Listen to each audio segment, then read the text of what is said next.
So, when your Halo 5 is stuck in a shipping nightmare through Amazon and Fallout 4 is still a few days away, you go back and play games that you hadn't beaten yet. And so that's why I'm playing Mad Max. Now, Mad Max is actually a lot better than I was expecting. I was kind of expecting like a bargain bin mashup of, I don't know, Far Cry and Just Cause, two games I really don't like.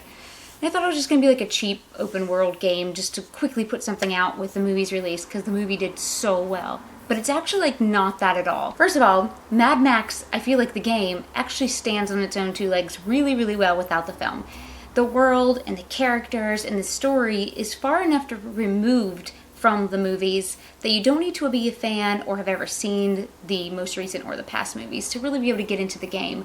But if you are a fan of the movies, then you are able to then kind of attach yourself to the lore and the world really well. So it's not fan service, but it's not too far removed that fans will feel alienated. On that note, Mad Max is an open world game. There's all these different areas within the world that are like ran by different factions.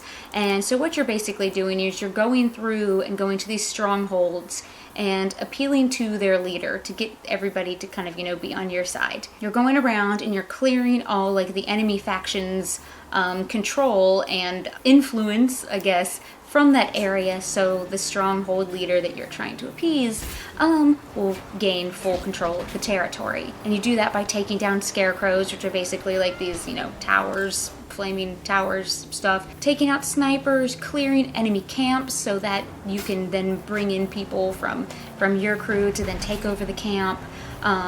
There's these convoy routes, and when you take down the leader, you take his like car hood ornament, which then you can attach to your car.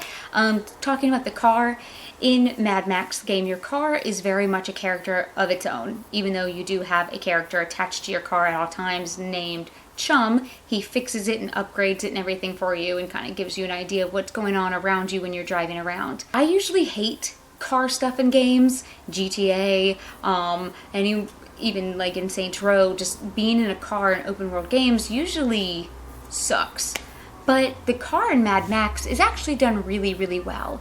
Most of your upgrades you're going to be putting into your car, not so much your character, although he does have upgrades available. You upgrade the car in so many different ways, but also your car is your main source of attack. So your enemies on the road, enemy cars, you're gonna be taking them down. You can add like side burners so you can burn them. You can add like this thing called the Thunderpoon, which is basically like a rocket launcher that's attached to your car. You have a sniper rifle attached to the car. That's the only time you can use it is when you're in the car. You can't ever take it with you. Your only weapons when you're not in the car with you is a shotgun. Other than that, your fists and anything you find on the ground, which I'll get more to the ground combat and everything in a minute because that's kind of where the game falls apart for me. But also, one of the things I find most impressive about it is this huge, the map is huge. It's a giant world.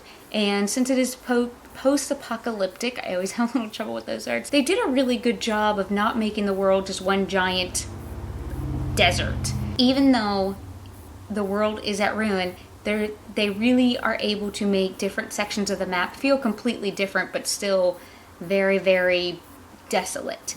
You do have the flat plains of like a desert, and then they've got like a mountain range and a lot of caverns and caves and just a bunch of just torn up shit. Crashed planes, boats that are on dry land that are torn apart. There's just a lot of exploring to do and a lot of loot, which of course is what I like. Also, what you're trying to do, like I talked about, is trying to gain the favor of these different stronghold leaders. And other ways you can do that is throughout the world you're collecting scrap, which is the in-game currency. And that's how you level up your car, that's how you level up your character. But you're also finding these like scrap pieces for different projects in each stronghold. And once you complete one, you go to the stronghold, you build it, and it gives you all sorts of bonuses. Like every time you go to that stronghold, you get, full ammo, full health, full gas in your car, a crew that will go pick up any kind of loot that you might have missed in the world when you killed an enemy or destroyed their car. And that stuff is very, very helpful because it's something you're going to need a lot of. So those are a lot of the things that I love about the game and I think helps the game really stand on its own and actually be a solid game, a solid movie to video game. There are, though, some very key elements of the game that I think is where it falls apart, and where it kind of, it makes me feel like a lot of the smaller details and actually how the game is played wasn't really taken notice of, which is really disappointing because it's all the small details that make up the big picture, and if your small details are falling apart and they're not standing up on their own, then the big picture kind of crumbles as well. One of those things is there is in the game this storm feature where this huge giant dust storm rolls in. It's like dark as night. You can't get out of your car because there's all this flying debris that will smack you around. Your car gets destroyed in this stuff, and it's always, when it happens, it's like, oh, you've got to find a place to hide, find cover, and it lasts for like 5 minutes. In that storm, there is some pretty good loot floating around that you can get, pretty good chunks of scrap, but the storms are way too long, they happen too often, and they're really annoying. It's an open world game, so you're constantly going off the beaten path to loot things. You're like, oh, I'm going to take over this stronghold right now while I'm here. So when you have these random storms come in, it halts the gameplay. It makes the gameplay go like dead stop. You can't fast travel to anywhere and kind of wait it out when you get the notice of the storm coming. I usually find a little place to wedge the car, and then I walk away from the controller for 5 minutes.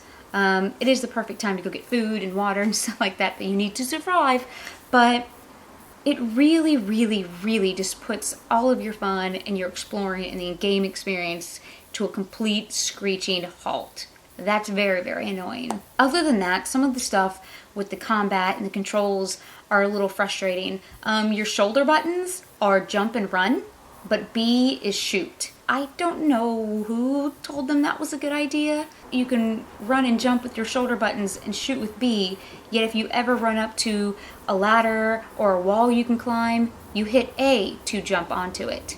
It's always confusing me. I'm constantly trying to shoot with the shoulder buttons, or I hit B to back out of something and I end up wasting a bullet that I could have really needed later on, just because I think the controller makeup is very, very confusing, and I don't know who thought that one out. Also, you'll find a lot of times you are surrounded by a huge gang of enemies, and there's no enemy lock-on. So you might be stuck in a combo beating this enemy, but another enemy comes up behind you, and Y will pop over his head if to give you a chance to parry that. Now, you can try to move the thumbstick to point that character's way, but which enemy your character kind of just goes at is really just up to the game. There's no way to lock on, there's no way to tell the game, no, I want to focus on the guy who I need to parry really quickly so that I won't get attacked.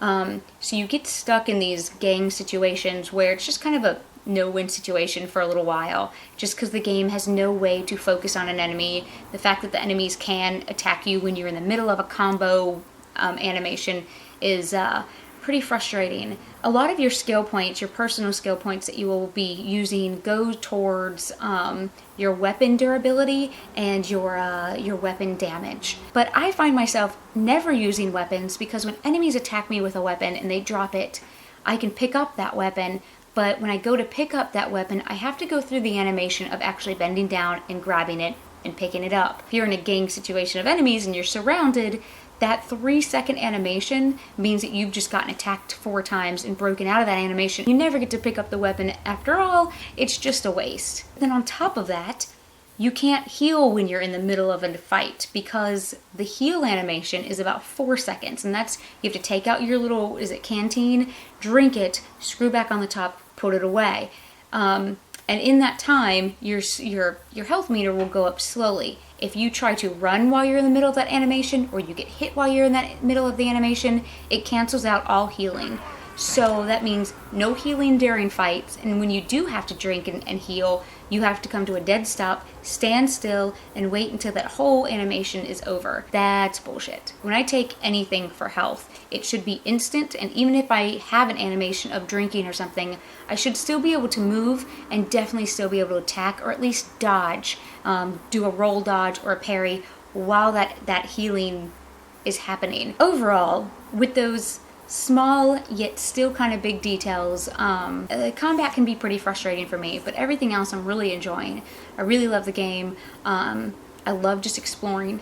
I love killing people in the game. Oh man, blowing up cars with that rocket launcher thing is so satisfying. And the finishers, when you unlock some of your finishers later on in the game, you can like do a shiv finisher, and you can do like this jaw-breaking finisher, or like slam him on the ground, and you're in fury mode, which any gamer knows what a fury mode is, and you're punching his face in. That is very satisfying. If I could change anything about the game, it would just simply be, let me be able to heal instantly, even if I'm in the middle of the fight, and also let me have some type of lock-on mechanism for enemies so that I'm not stuck fighting an enemy that I don't want to fight because I'm trying to fight the guy that's being more aggressive on me. But yeah, if you have already beaten Halo 5 and maybe you're waiting on Fallout 4 for Christmas, or you're not going to play it at all, or later after you're done with it, you want a game to play, definitely check out Mad Max. It is a fun, just explore, collect loot, and kill bad guys game. But yeah, if you have played it, or you do play it later on down the road, let me know down in the comments what you thought. I'd love to hear, and as always, thanks for watching.